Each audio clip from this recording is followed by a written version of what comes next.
Hello friends, एक बार फिर आपको बहुत बहुत स्वागत है आपकी अपनी यूट्यूब चैनल डीएलएड वाला में। दोस्तों, आज की इस क्लास में हम आपके लिए लेकर हाजिर हो चुके हैं डीएलएड फर्स्ट सेमेस्टर के मॉडल पेपर को। और विषय है आपका सामाजिक अध्ययन का। फर्स्ट सेमेस्टर का सोशल स्टडीज के ये पेपर आपके लिए ला चुके हैं। ये आपका 50 नंबर का पेपर होता है। इसमें आपको 2 घंटे का समय मिलता है पेपर को सॉल्व करने के लिए। सबसे पहले आपके ऑब्जेक्टिव क्वेश्चन आपके सामने स्क्रीन पर। इससे पहले हम आपको बताना चाहेंगे कि पहले दूसरे 2 मॉडल पेपर हम आपको दे चुके हैं इसी चैनल पर, इसलिए आप इस चैनल को सब्सक्राइब करके बेल आइकन को प्रेस कर लीजिए, क्योंकि यहाँ पर आपको लगातार मॉडल पेपर दिए जाने परीक्षाओं तक बहुत ही अच्छे तरीके से आपकी जो तैयारी है वो कराई जाएगी। तो चलिए ज्यादा टाइम न वेस्ट करते हुए आज की इस क्लास को स्टार्ट करते हैं। और सबसे पहला प्रश्न आपके सामने स्क्रीन पर है, जो कुतुबनुमा है इसका आविष्कार किस देश में हुआ था। उसके साथ ही हम आपको बता देंगे कि ये जो पीडीएफ फाइल है इसे आप कहां से डाउनलोड करेंगे, आगे वीडियो में आपको बताने वाला हूं। तो निश्चिंत रहिएगा, वीडियो में एंड तक बने रहिएगा, क्लास को एंड तक कंप्लीट देख लीजिएगा। आगे मैं आपको बताऊंगा कि इस पीडीएफ फाइल को, इस मॉडल पेपर को कहां से और कैसे डाउनलोड कर सकते हैं। इसके अलावा जितने भी मॉडल पेपर अब तक आपको दे दिए उन सभी की प्लेलिस्ट हमने यूट्यूब चैनल पर बनाकर आपको दे दी है। तो चैनल पर जाकर आप प्लेलिस्ट में सभी मॉडल पेपर की जो क्लासेस हैं वो देख सकते हैं। तो कुतुबनुमा का जो आविष्कार है वो चाइना में हुआ था। कहां पर हुआ था? चीन में। ऑप्शन बी आपका बिल्कुल राइट आंसर हो जाएगा। बढ़ रहे हैं अगले प्रश्न की ओर। प्रश्न संख्या 2 आपके सामने स्क्रीन पर है। पूर्वी घाट और पश्चिमी घाट किस स्थान पर मिलते हैं? तो आप बताएंगे कि जो पूर्वी घाट और जो पश्चिमी घाट है वो नीलगिरी पहाड़ियों पर मिलते हैं। कहां पर मिलते हैं? ऑप्शन बी आपका राइट आंसर हो जाएगा, नीलगिरी पहाड़ियों पर।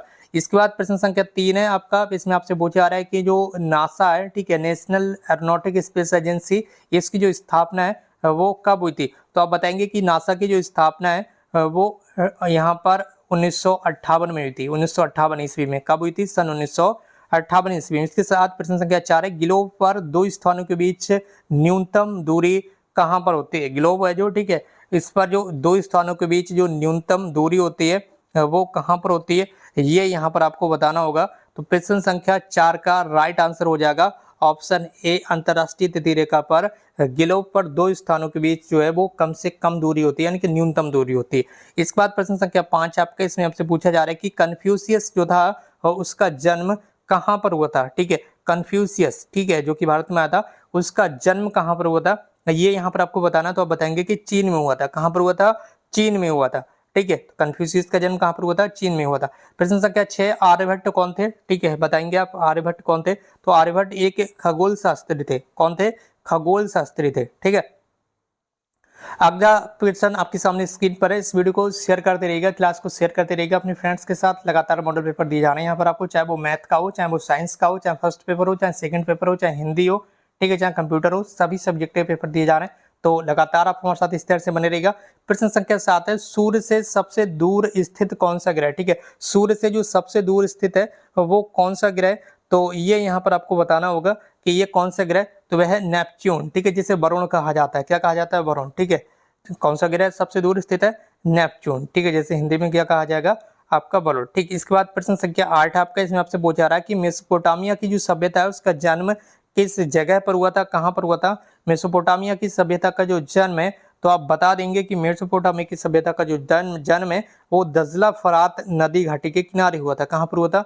दजला फरात नदी घाटी के किनारे मेसोपोटामिया की सभ्यता का जन्म हुआ था। इसके बाद प्रश्न संख्या 9 है, कैनियन, ठीक है, यानी कैनियन क्या बोलते हैं? दर्रा। ठीक है, कैनियन दर्रा का जो निर्माण है वो कहां पर होता है? कैनियन दर्रा का जो निर्माण है वो किसके द्वारा होता है, ये आपको बताना है। प्रश्न संख्या 9 है, तो कैनियन यानी कि दर्रे का जो निर्माण है वो नदी के द्वारा होता है। किसके द्वारा? नदी के द्वारा होता है। प्रश्न संख्या 9 का राइट आंसर ऑप्शन सी हो जाएगा। प्रश्न संख्या 10 है, उपनिषदों की संख्या कितनी है? तो बताएंगे आप। प्रश्न संख्या 10 है आपको सामने, और इसका राइट आंसर आपको यहाँ पर बताना होगा। उपनिषदों की जो संख्या है वो 108 है। कितनी है? ऑप्शन ए बिल्कुल आपका राइट आंसर हो जाएगा। बढ़ रहे हैं अपने अगले प्रश्न की ओर। प्रश्न संख्या 11 आपके सामने स्क्रीन पर है कि भारत की जो सबसे लंबी नदी है वो कौन सी है? हमारे इंडिया की जो सबसे लंबी नदी है, जो सबसे लंबी मात्रा में है, ठीक है, लंबाई सबसे ज्यादा है जिसकी, उस नदी का नाम यहाँ पर आपको बताना। तो आप कह देंगे कि ये गंगा नदी है। कौन सी है? गंगा नदी है। प्रश्न संख्या 12 है, सबसे प्राचीन फसल, सबसे पुरानी फसल कौन सी है? आप बताएंगे कि सबसे पुरानी फसल कौन सी है? तो जौ और गेहूं, ये दोनों सबसे प्राचीन फसल है। तो दोनों पर टिक कैसे लगाएंगे? दोनों पर टिक लगाने के लिए आपको ये वाला ऑप्शन चूज करना होगा, क्योंकि ऑप्शन सी में आपका ऑप्शन ए और बी दोनों ऑप्शन है। ठीक है, ऑप्शन ए और बी दोनों ऑप्शन, तो आप ऑप्शन सी टिक लगा देंगे। अगला प्रश्न आपके सामने स्क्रीन पर है। इसमें आपसे पूछा जा रहा है कि अजंता की जो कलाकृतियां हैं वो किससे संबंधित है? अजंता की जो कलाकृतियां हैं वो किससे संबंधित है? तो आप बताएंगे कि अजंता की जो कलाकृति हैं वो गुप्त काल से संबंधित हैं। किससे? गुप्त काल से संबंधित है। इसके बाद प्रश्न संख्या 14, मेगास्थनीज किसके शासनकाल में भारत आया था? मेगास्थनीज चंद्रगुप्त मौर्य के शासनकाल में भारत आया था। आपको बताना होगा कि मेगास्थनीज चंद्रगुप्त मौर्य के शासनकाल में भारत आया था। अगला प्रश्न आपके सामने स्क्रीन पर है और प्रश्न संख्या 15 आपके सामने स्क्रीन पर आप बताएंगे कि आदिमानव अपनी रक्षा के लिए जिन औजारों का प्रयोग करते थे वे किससे बने थे? ठीक है, आदिमानव अपनी रक्षा के लिए जिन औजारों का प्रयोग करते थे वे किससे बने थे?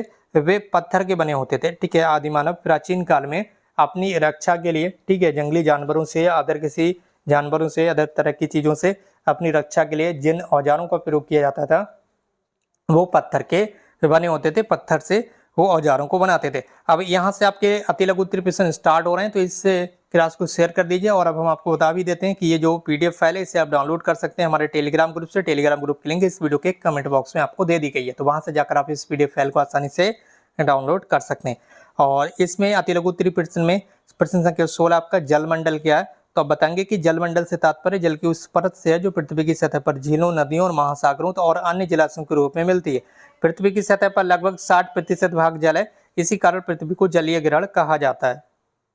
यहाँ पर आपको ध्यान रखना है, यहाँ पर आपका होगा जलीय गिरह कहा जाता है। पृथ्वी को क्या कहा जाता है?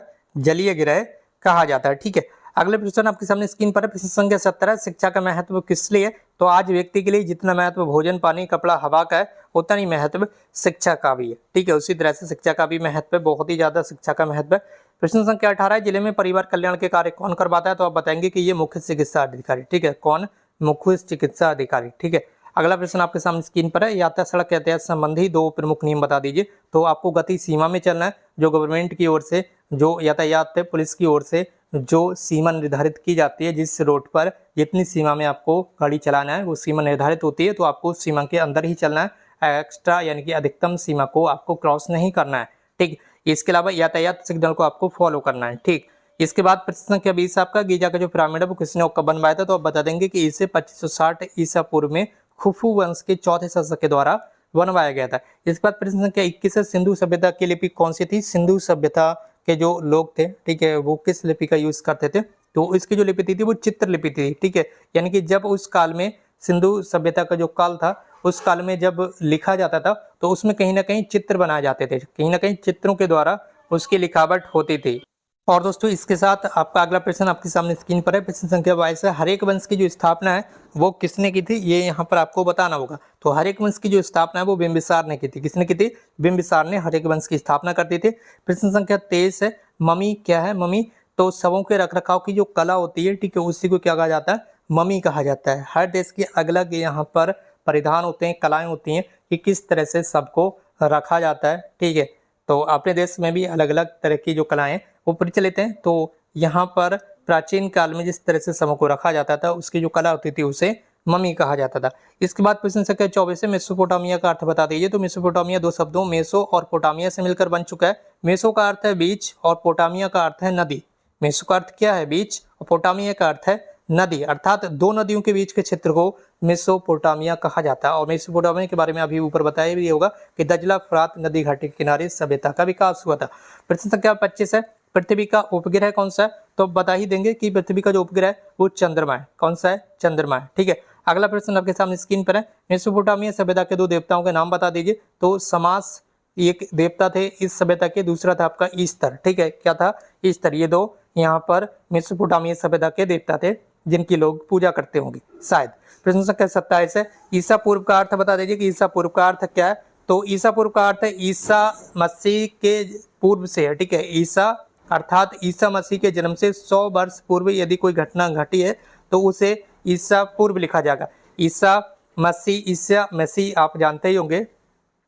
ईसा मसीह के जन्म से मान लीजिए 2 वर्ष पूर्व कोई घटना घटी हो तो उस घटना को 2 ईसा पूर्व लिखा जाएगा। कितना? 2 ईसा पूर्व लिखा जाएगा। ईसा पूर्व का मतलब है कि ईसा मसीह के जन्म से पूर्व। ठीक है, ईसा मसीह के जन्म से पूर्व। ठीक है, उसी को शॉर्ट में ईसा पूर्व लिख दिया जाता है। ठीक है, और यहाँ पर ईसा मसीह के जन्म के बाद जो घटना होती है उसे आप केवल ईसवी में लिखते हैं तरह से। ठीक है, ईसवी शॉर्ट में ई बना देते हैं। ठीक है, इस तरह से ईसवी हो जाता है। लेकिन ईसा मसीह के जन्म से पहले जो घटना घटित होती है उसे ईसा पूर्व बोलते हैं। ये यहाँ पर आपको ध्यान रखना है। प्रश्न संख्या 28 है, सूर्य ग्रहण किसे कहते हैं? तो बता दीजिए कि सूर्य और पृथ्वी के मध्य चंद्रमा जब आ जाता है तो इसी को सूर्य ग्रहण कह देते हैं, और ये ग्रहण अमावस्या को होता है। कब आता है? अमावस्या को आता है, ठीक है। इसके बाद प्रश्न संख्या 29 है, बौद्ध धर्म के प्रवर्तक कौन थे? तो बौद्ध धर्म के जो प्रवर्तक थे वो गौतम बुद्ध थे। कौन थे? गौतम बुद्ध थे। इसके बाद प्रश्न संख्या 30 है, गायत्री मंत्र का जो संबंध है वो किससे है? तो गायत्री मंत्र का जो संबंध है वो ऋग्वेद से। किससे? ऋग्वेद से। गायत्री मंत्र किस वेद में?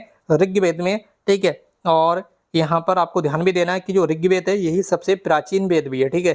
कई बार प्रश्न ये भी आ जाता है कि सबसे प्राचीन वेद कौन सा है? ऋग्वेद है। टोटल वेदों की संख्या कितनी है? 4 है, और गायत्री मंत्र के संबंध ऋग्वेद से।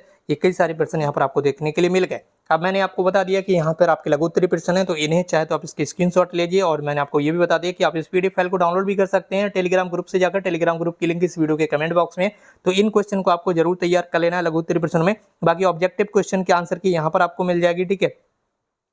इन्हें आपको देख लेना है आंसर की को, और इस क्लास को शेयर कर देना अपने फ्रेंड्स के साथ। इसके अलावा जितने भी मॉडल पेपर आपको दिए जा चुके हैं उन सभी को देखने के लिए यूट्यूब पर आकर आपको प्लेलिस्ट चेक कर लेना। यूपी डीएलएड फर्स्ट सेमेस्टर की प्लेलिस्ट में जाकर सारे मॉडल पेपर आपको मिल जाएंगे। बाकी दोस्तों आज की इस क्लास को यहीं पर समाप्त करते हैं। हमसे जुड़ने के लिए बहुत बहुत धन्यवाद। Thank you so much for connecting with us.